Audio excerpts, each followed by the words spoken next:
Hi, congratulations on your new RV. We're really excited for you. Please make sure before you're signing that you bring the following items with you. If you're a cash buyer, please make sure that you bring a cashier's check, no personal checks at time of signing, or you may bring actual cash. If you're a finance customer, please make sure that you bring proof of insurance listing your specific lien holder. If you need that information, please call us ahead of time. Also, make sure that you bring all valid driver's license of all persons that will be listed on the title. If you have a trade that you're trading in with us, please make sure that you bring your 10-day payoff as well as your title and all persons who will be listed on the title of that trade. Arrive 30 minutes early before your appointment time so we can properly inspect your unit, and also make sure that you have the fridge on and running prior to arrival. If you have any questions, please feel free to give us a call at 810-686-0710. Thanks so much. Have a great day. Hello, this is Mike with TradeWinds RV Center, here to congratulate you on your Sabre Cobalt 32 DPT fifth wheel. I'm here to walk you around it, show you how to use a few things to get the best out of your camping experience. Let's start by talking about arriving at the campsite. A couple things to take into consideration when parking. On your campsite, you're going to have a slide, but you're also going to have an awning that's also going to take up quite a bit more room. So leave plenty of room for that to come in and out. And then on our off campsite, besides our slides, leave room for them. Also want you to think about where your power and water connections are going to be. Your power cord is going to be all the way at the rear on your driver's side of your tow vehicle. And then your docking station for water is going to be all the way toward the front.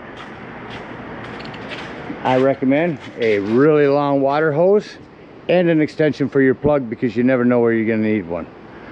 So get those. Get parked accordingly, get a good parking spot. First thing we do is unhook our hitch. Our auto leveling system is right here. You will touch both these up and down arrows to turn it on. Once that green light is on, we're going to simply unhook our vehicle, lift it up a little bit, pull our vehicle all the way up out of here. As soon as it's all the way up out, we're just going to touch auto level. Auto level is going to run down all of our auto leveling system. Once them have ran down, remember, it's going to start by dropping the front first, so don't panic when you see that go down. Once your auto leveling system is done, this is going to flash, which means we got our unit level and stable. Once our unit's level and stable, we can hook up our power and water. Again, your power cord plugs in all the way back here on the rear. Pistol grip, they come in to the left. Once it's in, turn it to the right, and put your black washer on. Now at the end of that 50 amp service, should you need, there's a 50 to 30 amp reducer. And if you need to plug into a 110, there's a 30 to 15 amp reducer. They both come in your convenience pack. It's power hooked up. Let's hook up our water. Made it real easy in this one. Docking station's inside. First and foremost, your water pressure regulator. This water pressure regulator is going to reduce the water pressure to 40 to 50 psi, protecting lines in the unit. You don't know what water pressure is at different campsites, so always use this when hooking up. Come up here and hook that up where it says city water connection. Hook your hose up, but don't turn that hose on yet. Right outside, here's your hot water heater. This will lift right up off here. All we're doing at this point, folks, make sure our drain plug's back in there. Get that rod drain plug back in there, some plumber's tape around it. Preferably tape compared to putty. Putty will gum up on you. That's 1 1/8 inch. Get that in there nice and snug. Once that's in there tight, you can go ahead and turn that hose on. After the hose has been on for a little bit, I want you to go inside and deploy all your slides. Open up all your slides, then get in there and open up all of your water taps. Get all the air flowing out of the lines. Get a nice steady flow of water going in all of them. Shut them off. Then it's at that point you'll know that your hot water heater is full. One way to check that is to come up here to your pressure release, lift up on it, water comes out, you know you're full. Then you can turn that on from indoors. Now let's say we're going to go camping and we're not going to use city water at a campsite. We're going to go dry camping or boondocking. Well, in that case, we're just going to fill up that freshwater tank. No need for a water pressure regulator. Simply use a hose. 2 ways to tell when it's full. Up here in this corner is a overflow valve. Or on the inside where you check the levels of your tanks, there's a freshwater button as well to tell when it's full. Once that's full, remove that hose, and then whenever you want to use that water, you will turn on your water pump. Don't turn on your water pump and hook up to the city water. That's already pressurized. You only need it for this fresh water. Alright, we're all set up. We got power and water. Let me go ahead and walk you around the rest of the unit. Continuing here in the docking station. Again, fresh water, city water.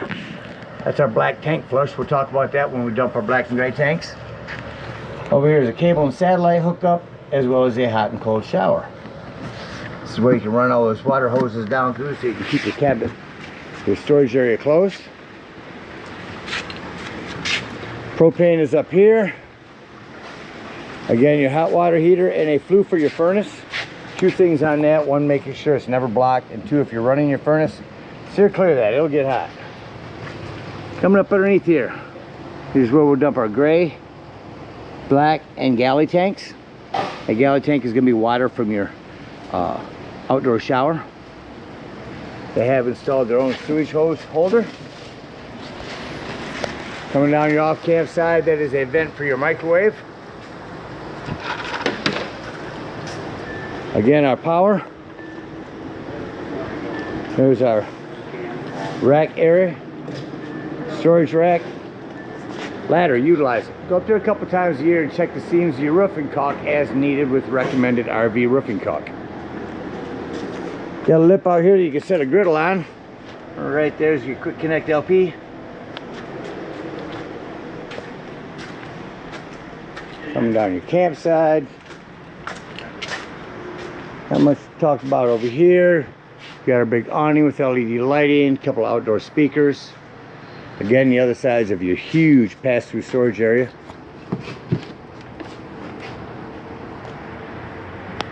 Your propane on this side has the regulator. As I turn it on, you'll see it go from red to green.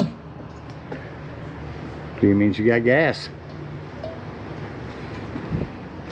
Up front here, in your storage, check your battery posts now and then. Make sure those haven't wiggled loose over time. There's your battery disconnect. That will disconnect all the battery power to the unit. That'll come important later when I talk about your carbon monoxide and propane detector. Oh, there's your hydraulics for your leveling system. Up front here's a couple of vents for your battery area. Auto leveling system. A docking light up front. And this is where you prep for solar. You can plug in a solar panel there and that will trickle charge your batteries. And that about covers everything on the outside. Let's go check out the inside.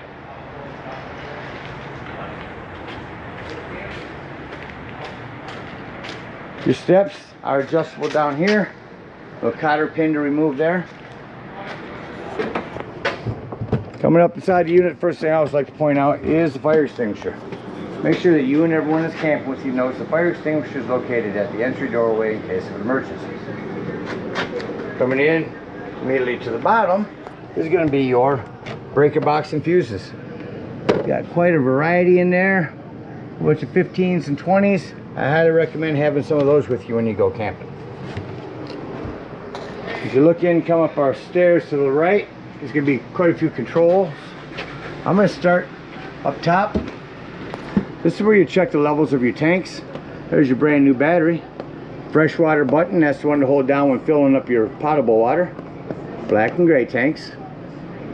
Below that is just a bunch of lighting.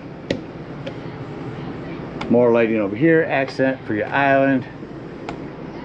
Hallway. Slide controls. Awning. On your awning, you only want to extend that until you can see your silver bar and the black flap has fallen down to 90 degrees.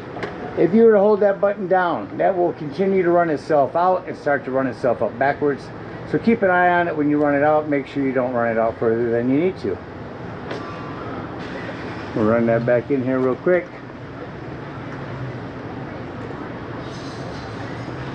And as that comes in, we'll finish our tour. One thing I'll tell you about slam lock doors is that they work best when gently slammed. Alright, so we did the awning slide controls. Down here is just for your auto leveling. My RV will tell you different things, troubleshooting videos, etc. But go to your back arrow and go to leveling, and you can run your auto leveling from here to extend, retract. To the right is your inverter. And we're heading on in. So you got straps to strap your chairs down for travel. Over here you have parachute pull recliners with light heat massage. Not quite sure those work. There's our light massage. I hear it. Heat. We got another recliner. Grab your remote. Turn your TV on. AC just kicked on. On your TV, whenever you get to your destination, make sure you go into your menu, run a digital channel scan so you can pick up all the local channels. Sofa, which turns into a hide-a-bed. 110s and USB ports here. TV sound system. Turn that on. Up here. Bluetooth compatible.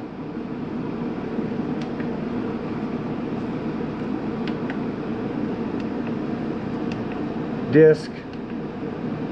FM. See if we can pick up any channels in here. So dual zone, music indoors, outdoors, or both. Nice little sound system. Down below that, your fireplace. Not just for looks anymore. I can go through here and show you all the pretty colors, but the biggest thing is the heat. If it's chilly in here in the morning or evening, instead of cranking up the heat and using your gas, use our electricity if you're plugged into a campsite, and this will get it toasty in here in no time. Get your glass top here, makes a nice backsplash.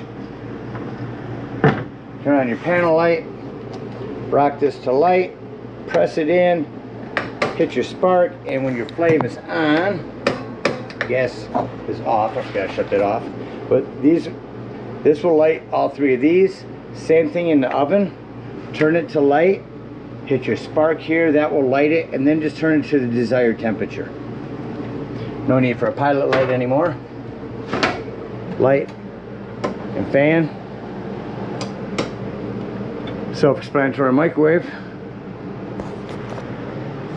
High sense fridge, there'll be a separate manual for that.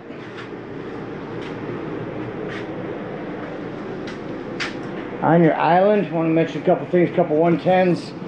110 with GFCI reset, USB ports. Down here is your 12 volt carbon monoxide propane detector. The reason I mentioned that's 12 volt, it's always running off your battery. So if you are out dry camping, boondocking somewhere, nothing plugged in charging your battery, use your battery disconnect to keep this from running your battery down if you're going to be gone all day. Alright, let's head up in the hallway. Up top's going to be your smoke alarm. A couple things mentioned in the bathroom. Shower door. Make sure you have that snapped open for travel. You have a hand crank open power exhaust vent, which will come on from your light here. A little plumbing to maintain, just keep an eye on it. 110 with GFCI reset. That's going into our bedroom. We have the adjustable bed,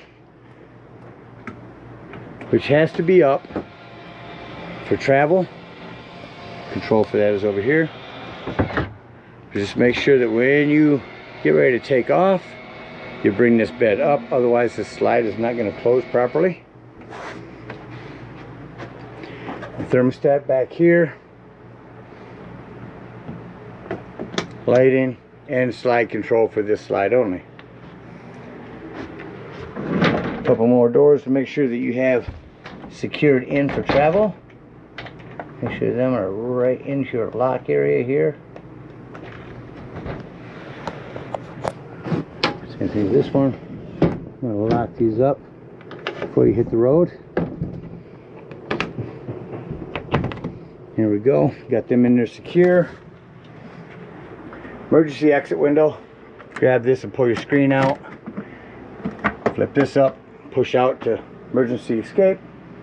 You are prepped for a TV here. Looks like they had one here before. There's your backer. Controls there. Alright, that about covers everything on the inside. Let's act like we're getting ready to leave the campsite and close the unit up. I like to start by going through and shut off my lights from my control panel. Then I can look around to see if I have any accent lights that are individual, and I don't on this unit. Surprisingly, most of them do. Turn on my hallway light here. Turn on these three here and say doors and drawers. Walk through your unit, make sure all doors and drawers are closed. Nothing's going to impede your slides from coming in. Slide room in. So the one next to the awning is going to be your kitchen slide.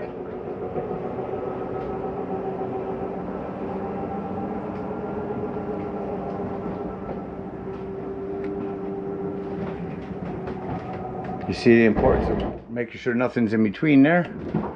This is going to be a campsite slide. You didn't notice there was a little noise at the end when the slides come in. Sometimes they do it when they go out too. It's just telling you that I'm out or in as far as I need to go.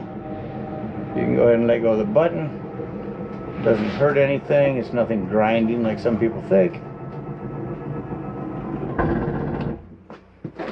And then lastly, we come up into our bedroom and hit in.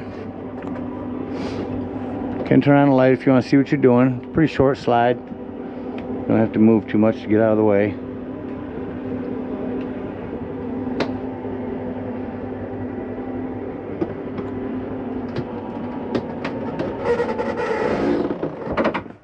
Alright, once we're in, shut off all of our interior lighting. Close our bedroom door and exit the unit. Now, the big thing to remember on these steps is that this exterior door has to be opened all the way. Otherwise, this will catch on it when coming in. Lift these up. Set it inside. Lock that in there. Now, before you leave the campsite, lock and deadbolt your door and lift and turn this handle. I say that in case you want to go inside while you're dumping your tanks. Alright, if we are boondocking, we are going to come around here and dump our freshwater tank. Right up underneath there is going to be that freshwater tank. I'm going to come to the front to our auto leveling again. Turn it back on like so, touching both. And this time you're just going to hit retract all. Retract all is going to bring all of your stabilizing jacks. Going to bring these back up to the height they were before. Then you can lift the unit up, put your unit up, your vehicle up underneath here and hook up. Unhook our power, our water, our cable, and head on up to the dump station. At the dump station, park accordingly. Your dump is going to be in front of your tires, on your driver's side of your tow vehicle. Got 10-foot hose. We're going to hook that up, and the first handle we're going to pull is our sewer outlet.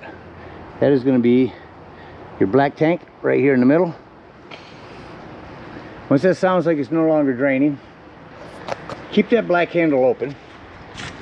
Come up in here with the hose from the dump station. No need for a water pressure regulator here. Hook that hose up, again emphasizing leaving that black handle open, and let that run for a good 5 minutes. That's going to wash all that nastiness out of your black tank. When that's done, remove that hose. Make sure all that washout you just put in there has drained, then close your black handle. Come over here and pull your gray tank. It's going to be cleaner water as your sinks and your showers. When that's done, come on over and pull this galley tank. Again, that's going to be from your outdoor kitchen. While that's draining, in front of your tires on your off camp side is your main low point drains.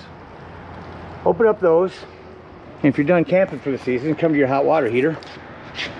Lift up on your pressure release valve, get all that pressure and water out of there. When that's done, close that down, and then you can pull this drain plug. That galley tank's done. Close that handle up, take your sewage hose, and conveniently and sanitarily store it in this little area that previous owner has provided for you. And head on home. Again, thank you so much for your purchase. Hope you guys enjoy this Sabre for many years to come. Happy camping.